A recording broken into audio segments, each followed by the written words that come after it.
बच्चों, व्याकरण के अंतर्गत आज हम चैप्टर 6 विशेषण को पढ़ेंगे। इस पाठ में हम विशेषण से संबंधित जानकारी प्राप्त करेंगे। बच्चों, इससे पहले हम संज्ञा और सर्वनाम के बारे में पढ़ चुके हैं। किसी वाक्य में विशेषण का हम कैसे प्रयोग करते हैं वो इस पाठ में बताया गया है। आइए पाठ का अध्ययन करते हैं। देखिए बच्चों, पाठ में पहला एक वाक्य दिया गया है, राधा ने नए कपड़े पहने हैं। देखिए बच्चों, यहाँ राधा क्या है? संज्ञा है। कपड़े क्या है? संज्ञा है। और नए शब्द बीच में प्रयोग हुआ है। यहाँ पर कपड़े की विशेषता बताई गई है। कपड़े कैसे हैं? नए हैं।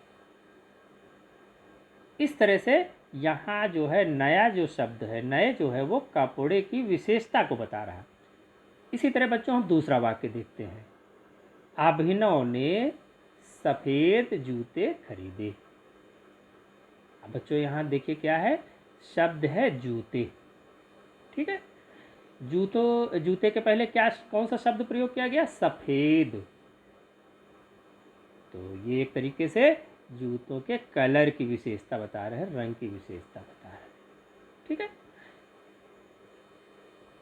अब बच्चों यहाँ पे दिया गया है कि उपर्युक्त वाक्य में नए व सफ़ेद शब्द कपड़े व जूते की विशेषता बता रहे हैं। क्योंकि ये विशेषता बता रहे हैं, इन शब्दों को हम क्या कहते हैं? विशेषण कहते हैं। अब अगर इन दो वाक्यों को पढ़ने के बाद हम विशेषण की परिभाषा बनाना चाहें तो किस रूप में बनाएंगे इसकी परिभाषा? देखिए यहाँ परिभाषा दी गई है, जो शब्द संज्ञा या सर्वनाम की विशेषता बताते हैं उन्हें विशेषण कहते हैं। ध्यान दीजिए, संज्ञा या सर्वनाम की विशेषता बताते हैं। कौन से? जो शब्द संज्ञा या सर्वनाम की विशेषता बताते हैं उन्हें विशेषण कहते हैं। तो इस तरह बच्चों हमको क्या पता चला? अगर कोई पूछता है विशेषण किसे कहते हैं, तो संज्ञा या सर्वनाम की विशेषता बताने वाले शब्दों को हम विशेषण कहते हैं।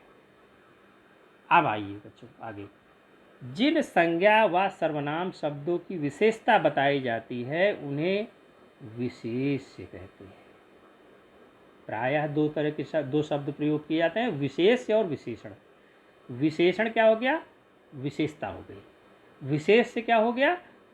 जिस शब्द की विशेषता बताई जाती है। अर्थात जिन संज्ञा या व सर्वनाम शब्दों की हम विशेषता बताते हैं उन संज्ञा और सर्वनाम शब्दों को हम क्या कहते हैं? विशेष्य कहते हैं। आगे उदाहरण दिया गया है, सविता ताजी सब्जियां खरीदती है। अब बच्चों यहाँ पे देखिए, ताजी सब्जियां। ठीक है, तो ताजी क्या है? विशेषण है, क्योंकि ये विशेषता है। और विशेषता किसकी है? सब्जियों की विशेषता है। तो सब्जियां यहाँ क्या हो गई? विशेष हो गई। ठीक है, इसी तरह दूसरा वाक्य हम देखते हैं, मैंने सफ़ेद तोता देखा। सफ़ेद तोता, तोता क्या है? विशेष्य है। विशेष्य किसे कहते हैं? जिसकी विशेषता बताई जाती है। और विशेषण क्या है? सफ़ेद है। किस तरह का तोता है? सफ़ेद तोता है। तो बच्चों यहाँ पे सफ़ेद हो गया विशेषण और तोता हो गया विशेष। अब तीसरे वाक्य में हम आते हैं, भावना ने ठंडी आइसक्रीम खाई। अब बच्चों यहाँ पे देखिए, ठंडी आइसक्रीम, तो ठंडी क्या हो गया? विशेषण हो गया। और आइसक्रीम क्या हो गई? विशेष हो गया। तो बच्चों इस तरह देखिए हमने किसी भी वाक्य में विशेषण और विशेष्य को पहचानना हमने सीखा। अब आगे आते हैं कि जो विशेषण होते हैं वो कितने प्रकार के होते हैं।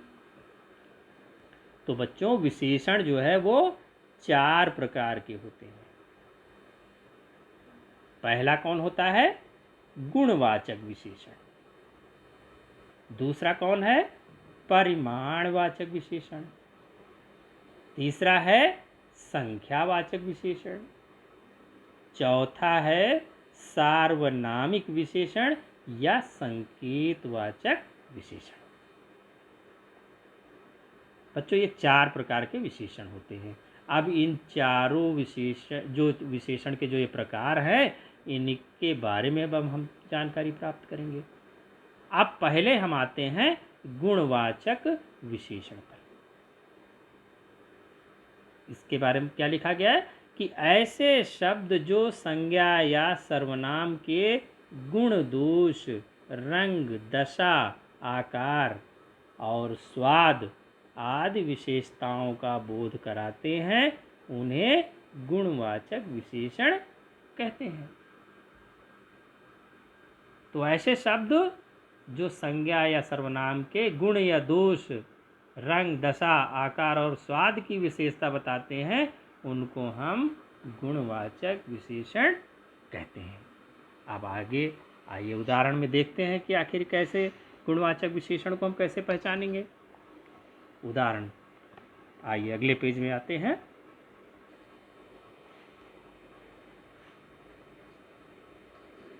हाँ, अगले पेज में हम देखिए आ गए। उदाहरण 1, पहला उदाहरण लेते हैं। ईमानदार नौकर ने उधार वापस कर दिया।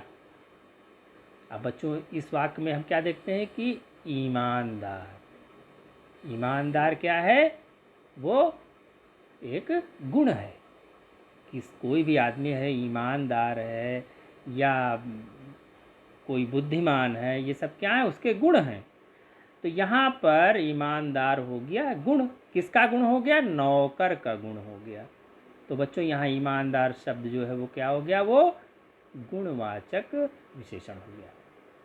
दूसरे वाक्य में हम आते हैं। बालिका ने पीली फ्रॉक पहनी है। अब बच्चों यहाँ देखिए कि पीली फ्रॉक का कलर बताया जा रहा है। यहाँ पे किस कलर की फ्रॉक है, किस रंग की फ्रॉक है? तो फ्रॉक किस कलर की है? पीली है ना? तो ये एक प्रकार से रंग इसमें बताया जा रहा है। तो ये भी जो है एक गुणवाचक विशेषण हो गया। अब बच्चों हम आते हैं दूसरे। ये तो हो गया पहला प्रकार गुणवाचक विशेषण। अब दूसरे प्रकार में आते हैं। दूसरा प्रकार कौन सा है? परिमाणवाचक विशेषण।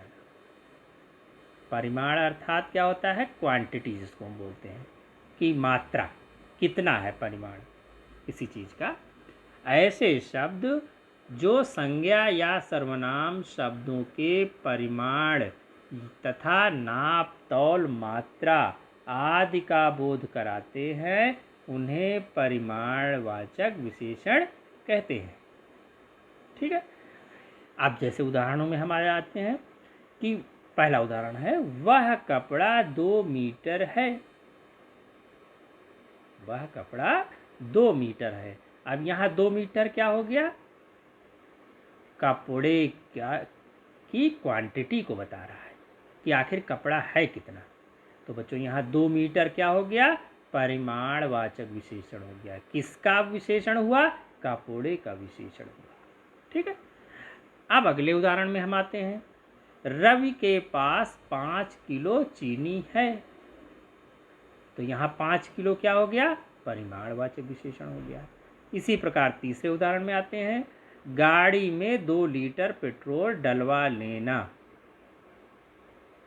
तो 2 लीटर क्या हो गया? एक मात्रा हो गई। और ये जो है इसी तरह परिमाणवाचक विशेषण ये हो गया यहाँ पर। अब बच्चों हम आते हैं, देखते हैं कि परिमाणवाचक विशेषण भी 2 प्रकार के होते हैं। एक तो होता है निश्चित परिमाणवाचक विशेषण, जिसमें कि जो भी नाप तौल होता है वो निश्चित होता है। क्या कहते हैं इसको, जो शब्द संज्ञा या सर्वनाम शब्दों के निश्चित नाप तथा तौल का बोध कराते हैं उन्हें निश्चित परिमाणवाचक विशेषण कहते हैं। जैसे कि उदाहरण यहाँ दिया गया है, वह 5 किलो आटा लाई।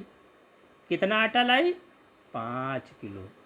तो 5 किलो तो पता होता है, हमें डेफिनिट है कि ये 5 किलो इतना होता है, निश्चित है। इसलिए यह जो यहाँ पे विशेषण है वो निश्चित परिमाणवाचक विशेषण होगा। अब दूसरा उदाहरण इसी प्रकार देखते हैं। वह 2 लीटर दूध लेकर आएगी।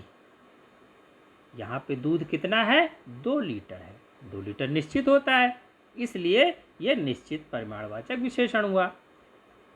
अब बच्चों आते हैं दूसरे इसी परिमाणवाचक में दूसरा प्रकार खा। देखिए, अनिश्चित परिमाणवाचक विशेषण या इनडेफिनिट क्वांटिटेटिव एडजेक्टिव जिसको बोलते हैं। देखिए, पहले निश्चित था, अब अनिश्चित परिमाणवाचक, जिसमें कुछ निश्चित नहीं होता कि कितनी मात्रा होगी। जो शब्द संज्ञा या सर्वनाम के निश्चित नाप तथा तौल का बोध नहीं कराते हैं उन्हें अनिश्चित परिमाणवाचक विशेषण कहते हैं। जैसे उदाहरण यहाँ दिया गया, राम ने थोड़ी सी खीर खाई। अब थोड़ी सी तो कोई पता तो है नहीं कितना है। थोड़ी सी 100 ग्राम भी हो सकती है, थोड़ी सी 200 ग्राम भी हो सकता है। ठीक है, तो इसमें कोई एक निश्चित मात्रा नहीं है, इसलिए इसको अनिश्चित परिमाणवाचक विशेषण हम कहते हैं। अब दूसरा उदाहरण इसी में है, उसे अधिक दूध दे दीजिए। अब यहाँ दूध की विशेषता क्या है? अधिक है, लेकिन यह निश्चित नहीं है कि अधिक कितना है। 1 लीटर है कि 2 लीटर है कि 10 लीटर है, ये कुछ निश्चित नहीं है, इसलिए ये अनिश्चित परिमाणवाचक विशेषण हुआ जा करके।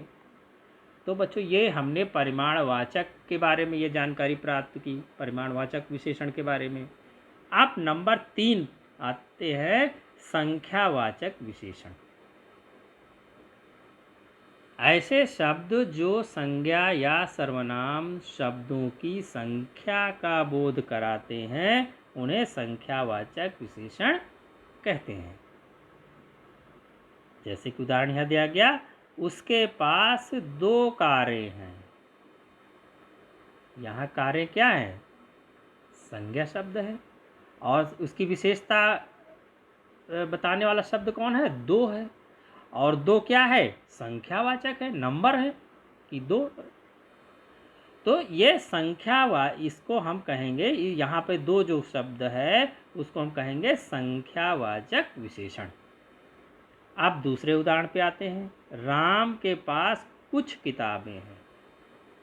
किताबें संज्ञा हो गई, उसकी जो विशेषता बता रहे हैं क्या? कुछ अर्थात नंबर्स, इसलिए ये कुछ क्या है? संख्यावाचक विशेषण हो गया। नंबर 3 में आते हैं बच्चों, राधा के 7 भाई हैं। भाई हो गई संज्ञा, और कितने भाई हैं? 7 भाई हैं। तो 7 यहाँ विशेषण होगा, क्योंकि नंबर से में विशेषता है, तो इसीलिए ये संख्यावाचक विशेषण यहाँ पे हुआ 7। अब बच्चों देखिए, संख्यावाचक विशेषण भी 2 प्रकार के होते हैं। संख्यावाचक विशेषण भी जो है वो 2 प्रकार के होते हैं। एक हुआ निश्चित संख्यावाचक विशेषण, जिसमें कि नंबर निश्चित हैं, 2 है, 5 हैं, 10 हैं। जो शब्द संज्ञा या सर्वनाम की निश्चित संख्या का बोध कराते हैं उन्हें निश्चित संख्यावाचक विशेषण कहते हैं। जैसे उदाहरण यहाँ दिया गया, कविता के पास 2 कंप्यूटर हैं। 2 तो निश्चित है, नंबर 2, तो इसलिए ये 2 जो है निश्चित संख्यावाचक विशेषण हुआ। उसके पास 5 चिड़ियाँ हैं। ये भी निश्चित है, संख्या 5 निश्चित है कि 5 कितने होते हैं सबको पता है, इसलिए ये निश्चित संख्यावाचक विशेषण हो गया। अब बच्चों हम आते हैं अनिश्चित संख्यावाचक विशेषण पे। ये दूसरा प्रकार हो गया संख्यावाचक का, जिसमें कि संख्या निश्चित नहीं होती है। जैसे कि यहाँ उदाहरण क्या दिया गया, उसके पास कई पेन हैं। अब कई तो कुछ भी हो सकते हैं, 2 भी हो सकते हैं, 5 भी हो सकते हैं, तो निश्चित तो है नहीं। इसलिए इस यहाँ पे ये कई जो है वो अनिश्चित संख्यावाचक विशेषण हो गया। आप दूसरे उदाहरण में इसी तरह देखते हैं, रेलगाड़ी में कम यात्री हैं। यात्री हैं, कम हैं, कितने हैं ये तो पता नहीं है, इसलिए यहाँ पे कम क्या हो गया, अनिश्चित संख्यावाचक विशेषण हो गया। तो बच्चों इस तरह देखिए हमने संख्यावाचक विशेषण के दोनों प्रकारों के बारे में पढ़ा। अब ये देखिए यहाँ पे आगे बताया गया कि जो संख्यावाचक है और परिमाणवाचक विशेषण में अंतर क्या होता है, क्योंकि दोनों में हमने देखा कि निश्चित अनिश्चित होते हैं, लेकिन तो इनमें दोनों में अंतर क्या हो गया ये यहाँ बताया गया है। जिन वस्तुओं की गिनती हो सके उनके लिए संख्यावाचक विशेषण का प्रयोग होता है, और जिन वस्तुओं की गिनती नहीं हो सकती, केवल नापा या तौला जा सकता है, उनके लिए परिमाणवाचक विशेषण का प्रयोग होता है। बच्चों जैसे संख्या है, अगर 10 बॉल रखी तो हम वो कहेंगे संख्यावाचक विशेषण के अंतर्गत आ गया, और अगर 1 किलो चीनी रखी है तो वो उसमें हम दाने तो गिन नहीं सकते, इसलिए उसको हम क्योंकि उसको वेट में तौला जाता है, केजी में किया जाता है, तो वो हाँ परिमाणवाचक विशेषण हो गया। अब यहाँ पे देखिए एक ये तालिका दी गई है, इसमें समझाया गया है कि जैसे संख्यावाचक क्या हो गया, 2 कंप्यूटर। 2 कंप्यूटर ये क्या है, कंप्यूटर की संख्या बता रहा है कि 2 कंप्यूटर है। लेकिन अगर कपड़ा है, 2 मीटर कपड़ा, ठीक है, तो यहाँ कपड़ा जो है 2 मीटर है, यहाँ जो है उसकी मात्रा को बताया जा रहा है। 2 मीटर किसको शो कर रहा है, उसकी मात्रा को, कि कपड़ा कितना है। यहाँ संख्या नहीं है कपड़े की कि कितने कितने कपड़े हैं, यहाँ पे उसका मात्रा दिखाया गया है। इसी तरह बच्चों दूसरे में आते हैं 5 चिड़िया। चिड़िया कितनी है, 5 हैं, और परिमाणवाचक में क्या है, यहाँ 5 किलो चीनी। चीनी कितनी है, 5 किलो है, मात्रा दिया गया है, यहाँ क्वांटिटी दी गई है, ठीक है। इसी तरह कई पेन में क्या हो गया, ये संख्यावाचक हो गया, और थोड़ा पानी क्या हो गया, परिमाणवाचक हो गया। इसी तरह अनेक यात्री संख्यावाचक हो गया, और अधिक धन ये परिमाणवाचक हो गया, क्योंकि धन की क्वांटिटी बता रहा है, और यहाँ अनेक यात्री में संख्या बताई जा रही है। 4 दिन, दिन की संख्या पता चल गई तो ये संख्यावाचक हो गया, और थोड़ी सी खीर, अब इसमें तो मात्रा है, इसमें क्वांटिटी की बात है, इसलिए ये परिमाणवाचक शब्द हो गया। तो बच्चों देखिए इस तरह से हमने देखा कि संख्यावाचक और परिमाणवाचक विशेषण में क्या अंतर होता है। बच्चों 3 विशेषण के प्रकार हमने पढ़ लिए। अब चौथा आता है हमारे सामने, सार्वनामिक या संकेतवाचक विशेषण। ये क्या होता है इसके बारे में देखिए बताया गया है कि ऐसे शब्द जो संज्ञा या सर्वनाम से पहले आते हैं, ऐसे शब्द जो संज्ञा या सर्वनाम से पहले आते हैं विशेषण का काम करते हैं, उन्हें सार्वनामिक विशेषण कहते हैं। इसका एक अन्य नाम संकेतवाचक विशेषण भी है। अब जैसे हम उदाहरण में यहाँ आते हैं, पहला उदाहरण क्या है कि यह बस कानपुर जाएगी। बच्चों यहाँ बस क्या है, बस हो गई संज्ञा, और यह जो होता है वास्तव में क्या होता है, सर्वनाम होता है, लेकिन यहाँ पे यह जो है वो विशेषण के रूप में प्रयोग किया गया है, इसलिए यह यहाँ पर क्या हो गया, सार्वनामिक विशेषण हो गया। इसी प्रकार दूसरा उदाहरण है, वह लड़का चित्र बनाएगा। लड़का जो है वो संज्ञा है, और वह हम किस शब्द के रूप में जानते हैं कि वो सर्वनाम होता है, लेकिन यहाँ पर वह शब्द लड़के की विशेषता बताने के लिए प्रयोग हुआ है, इसलिए ये भी सार्वनामिक विशेषण हुआ जाकर के। अब बच्चों सर्वनाम और सार्वनामिक विशेषण में अंतर यहाँ पे बताया गया है कि दो आखिर सर्वनाम जो होता है और सार्वनामिक विशेषण में अंतर क्या होता है वो आगे समझते हैं। सर्वनाम का प्रयोग संज्ञा के स्थान पर किया जाता है। सर्वनाम का जो है प्रयोग पहले ही हम पढ़ चुके हैं कि संज्ञा शब्दों के स्थान पर प्रयोग किए जाने वाले शब्द सर्वनाम कहलाते हैं। तो यहाँ पे वही चीज़ बताई गई कि सर्वनाम का प्रयोग संज्ञा के स्थान पर किया जाता है, परंतु जब सर्वनाम शब्द संज्ञा शब्द की विशेषता प्रकट करे तो वह सार्वनामिक विशेषण कहलाता है। जैसे नॉर्मल उसमें तो यह और वह क्या है, सर्वनाम है, लेकिन यहाँ पर ये जो है प्रयोग किस लिए हुए हैं, विशेषता बताने के लिए, इसलिए ये सार्वनामिक विशेषण माने जाएंगे। जैसे यहाँ उदाहरण दिया गया है, यह कहाँ जाएगी, तो यहाँ पर यह क्या है, सर्वनाम है, लेकिन जब दूसरा वाक्य देखिए उसी के सामने, यह बस कानपुर जाएगी, तो यहाँ पर जो यह प्रयोग किया गया वो क्या है, सार्वनामिक विशेषण है। इसी प्रकार आगे देखते नीचे वाक्य में कि कोई आया है। अब कोई आया है, कोई क्या है, सर्वनाम है, लेकिन उसी के आगे जो वाक्य प्रयोग किया गया है, कोई लड़का आया है, इसमें क्या है, इसमें जो कोई प्रयोग हुआ वो क्या है, सार्वनामिक विशेषण के तौर पे प्रयोग हुआ है। ठीक बच्चों, तो ये हमारा हमें इससे पता चला कि सर्वनाम और सार्वनामिक विशेषण में क्या अंतर होता है। अब बच्चों आते हैं विशेषणों की तुलना। तो तुलना की दृष्टि से विशेषण की 3 अवस्थाएं होती हैं, ठीक है, जिनको हम कहते हैं मूलावस्था, उत्तरावस्था और उत्तमावस्था। इंग्लिश में भी इसको अगर समझेंगे तो क्या कहेंगे, जो मूलावस्था को क्या इंग्लिश में कहते हैं, पॉजिटिव डिग्री कहते हैं। उत्तरावस्था क्या हो गई, कंपैरेटिव डिग्री हो गया, और उत्तमावस्था क्या होगा, सुपरलेटिव हो गया। अब यहाँ पे हम देखते हैं कि जो मूलावस्था, मूलावस्था अर्थात क्या है, जो मूल बिल्कुल बेसिक जो होता है, मूलावस्था हो गया। उत्तरावस्था जो बीच की वाली होती है, जिसको हम इंग्लिश में जो है कंपैरेटिव कहते हैं, कंपैरिजन वाली स्थिति होती है।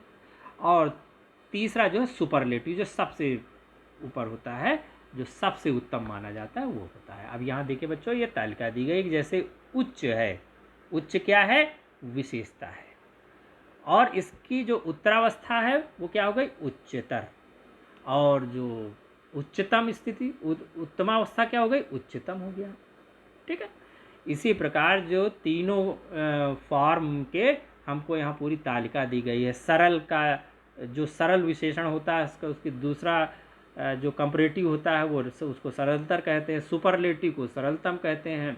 ठीक है, नवीन नवीनतर, नवीनतम, कोमल कोमलतर, कोमलतम, प्रिय प्रियतर, प्रियतम। इस प्रकार ये पूरी तालिका यहाँ पे दी गई है। इसके द्वारा हम विशेषण के तीनों अवस्थाओं को हम आसानी से समझ सकते हैं।